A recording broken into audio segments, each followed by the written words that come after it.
Lépem, lopom a szőlőt, elaludt az öreg csősz. Furkós bot a kezében, vaskalap a fejében. Hogy is volt ez, basszátok meg? Fiatalság, bolondság tartja ezt a mondás. Kölyökként a faluban én voltam az áldás. De még milyen? Cigiztünk a pajtában, tukáltunk a kukában.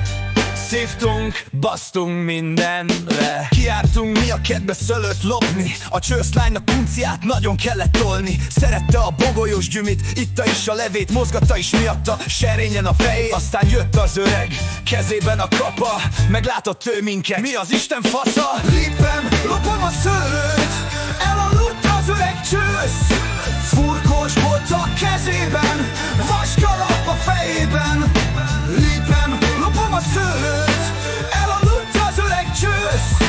Furkos bot a kezében, vaskalap a fejében.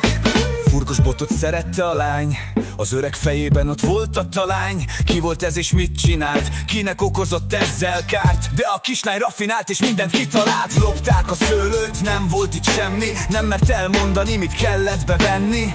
Öreg csősznek fájt is a feje, vaskalapba nem is ment bele. Szidott minket, emlegette anyám, egyre csak mondtam, a furkoszt verjem alád. Lépem, lopom a szőlőt, elaludt az öreg csősz. Furkós bot a kezében, vaskalap a fejében.